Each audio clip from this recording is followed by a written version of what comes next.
किया मैंने।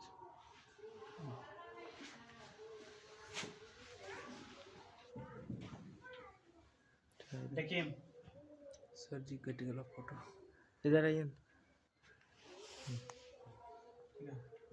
देखिए आप लोग को ये परीक्षा के दृष्टिकोण से ये प्रश्न बहुत ही महत्वपूर्ण है।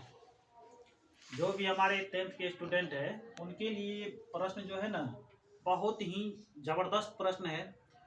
ये प्रश्न कई बार एग्जामों में पूछा गया है। ठीक है, इस प्रश्न को जो है ना थोड़ा सा गहनता से लीजिएगा। कहते हैं कि तंत्रिका कोशिका या न्यूरॉन क्या है, एक तंत्रिका कोशिका का नामांकित चित्र बनाए।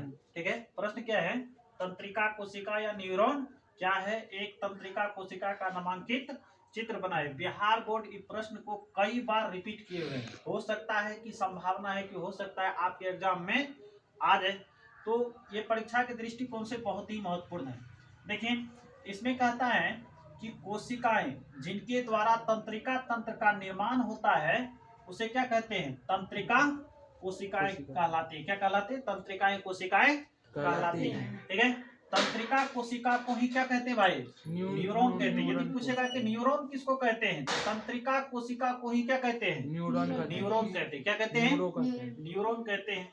अब इसका स्ट्रक्चर देखिए कि ये सबसे ये बाहरी जो ये देख रहे हैं, ठीक है, ये क्या कहलाते हैं, द्रव्यनिकाय कहलाती है। क्या कहलाती है, द्रव्यनिकाय। कोशिका ये जो है ना तंत्रिका तंत्र का एक भाग है। इसमें क्या है, केंद्रक है। इसमें क्या है, केंद्रक है। इसके चारों ओर द्रव भरा हुआ है।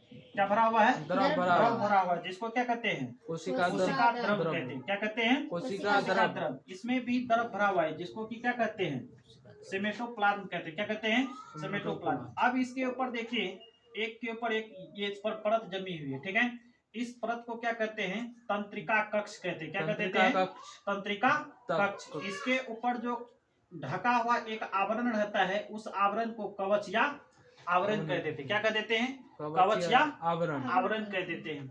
अब तंत्रिकाओं के सबसे ये लास्ट छोर पर देखिए, इसको तंत्रिका छोड़ कर देते हैं। क्या कर देते हैं, तंत्रिका छोड़। यहाँ पर क्या करती हैं कि एक तंत्रिका दूसरे तंत्रिका तंत्र को जोड़ने का काम करता है। एक तंत्रिका तंत्र दूसरे तंत्रिका तंत्र को जोड़ने का काम करता है। ठीक है, तो ये इतना सब कुछ हो गया। अब ये प्रश्न का कहानी क्या हो गया, लगभग खत्म। इसको और विस्तार से पढ़ाया जा सकता है, पढ़ते भी हैं। ठीक है, अब देखिए जहां से एक प्रश्न और उठेगा कि तंत्रिका तंत्र। अब पूछेगा कि कशेरुकी तंत्रिका तंत्र क्या है। कशेरुकी तंत्रिका तंत्र मतलब कशेरुकी में तंत्रिका तंत्र कितने भागों में होते हैं, तो कशेरुकी तंत्रिका तंत्र कितने भागों में होते हैं, दो भागों में। एक होता है केंद्रीय तंत्रिका तंत्र और दूसरा क्या होता है, या इसी प्रश्न को इस टाइप से भी पूछ देगा। इसी प्रश्न को कैसे पूछ देगा, इस टाइप से कि तंत्रिका तंत्र के विभिन्न भागों को दिखाने के लिए एक चार्ट तैयार करें। ठीक है, क्या प्रश्न पूछ देगा, इसी प्रश्न को मतलब कशेरुकी तंत्रिका तंत्र के दो भाग कौन कौन से होते, एक प्रश्न तो इस पर ये बन जाता है। अब दूसरा पूछ देगा कि तंत्रिका तंत्र के विभिन्न भागों को दिखाने के लिए एक चार्ट तैयार करें। तो चार्ट तैयार करने में क्या करना है कि पहले तंत्रिका तंत्र को लिखना है। क्या करना है, तंत्रिका तंत्र को लिखना है। फिर एक नंबर में क्या जाता है, केंद्रीय तंत्रिका तंत्र, और दूसरा में क्या जाता है, परिधीय तंत्रिका तंत्र। अब चार्ट के माध्यम से, तो चार्ट के माध्यम से देखिए कि केंद्रीय तंत्रिका तंत्र का कितना भाग, दो भाग। क्या कहलाता है, तो एक कहलाता है मस्तिष्क, दूसरा मेरुरज्जु। ठीक है, अब परिधीय तंत्रिका तंत्र के क्या भाग, तो एक में ऐच्छिक तंत्रिका तंत्र, क्या है, एक में ऐच्छिक तंत्रिका तंत्र और दूसरा क्या है, अनैच्छिक तंत्रिका तंत्र। अब जो है ना ऐच्छिक तंत्रिका तंत्र के कितना भाग, दो भाग। ऐच्छिक तंत्रिका तंत्र के दो भाग। एक में जो है कपाल तंत्रिका है, दूसरा में है मेरु तंत्रिकाएं। क्या है, मेरु तंत्रिकाएं। ठीक है, क्या है, मेरु तंत्रिकाएं। अब देखिए अनैच्छिक तंत्रिका तंत्र का कितना भाग, दो भाग। कितना भाग, दो भाग। क्या है, क्या है जी, सिम्पोथेटिक तंत्रिका तंत्र। क्या है, सिम्पोथेटिक तंत्रिका तंत्र, और दूसरा क्या है, पैरासिम्पोथेटिक तंत्रिका तंत्र। तो ये तो चार्ट दिखाने वाले प्रश्न आपका हल हो गया। चार्ट दिखाने वाले प्रश्न आपका हल हो गया। यदि प्रश्न इस टाइप से पूछता है तब क्या कहिएगा, तब आपको इसी को भाषा में लिखना है। क्या करना है? भाषा में लिखना। तो यहाँ पर देखिए कशेरुकी तंत्रिका तंत्र के कितना भाग? दो भाग होते हैं। कितना भाग होते हैं? 2 भाग। 2 भाग। केंद्रीय तंत्रिका तंत्र और परिधीय तंत्रिका तंत्र। क्या होता है? केंद्रीय तंत्रिका तंत्र और परिधीय तंत्रिका तंत्र। अब पूछेगा कि केंद्रीय तंत्रिका तंत्र क्या होता है भाई? केंद्रीय तंत्रिका तंत्र क्या होता है? तो केंद्रीय तंत्रिका तंत्र क्या होता है? मस्तिष्क और मेरुरज्जु, मस्तिष्क और मेरुरज्जु से बनने वाले तंत्रिका तंत्र को क्या कहते हैं? केंद्रीय तंत्रिका तंत्र कहते हैं। क्या कहते हैं? केंद्रीय तंत्रिका तंत्र। मस्तिष्क और मेरुरज्जु से बनने वाले तंत्रिका तंत्र को केंद्रीय तंत्रिका तंत्र कहते हैं। क्या कह देते हैं? केंद्रीय तंत्रिका तंत्र कह देते हैं। दूसरा है कि आप कहिएगा कि परिधीय तंत्रिका तंत्र किसको कहेंगे?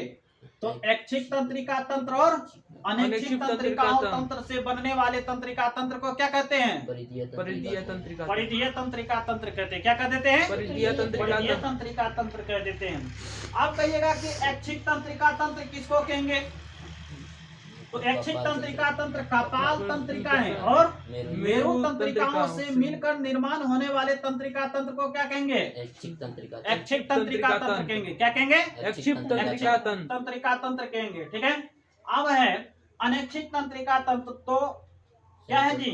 सिम्फोथेटिक तंत्रिका तंत्र और पारासिम्फोथेटिक तंत्रिका तंत्र के मिलने से जो तंत्रिका तंत्र बनेगा उसको क्या कहेंगे? अनैच्छिक तंत्रिका तंत्र कह देंगे। क्या कह देंगे? अनैच्छिक तंत्रिका तंत्र कह देंगे। तो इस प्रकार ये दोनों प्रश्न का हल हो गया। हो गया ना जी? दोनों प्रश्न का हल हो गया। चाहे एग्जाम में ये प्रश्न पूछे कि ये प्रश्न पूछे, यदि ये पूछेगा तो चार्ट के माध्यम से दिखा देना है। यदि इसी प्रश्न को इस टाइप से पूछा जाएगा तो उसको भाषा के माध्यम से लिख देना है। दोनों प्रश्न या तो 5 नंबर वाला पूछेगा। कितने नंबर में? 5 नंबर में, या 2 नंबर में पूछेगा। 2 नंबर में पूछेगा तो इस तरह से भाषा की शैली से उसको लिख देना। समझ गया ना? ठीक, ओके।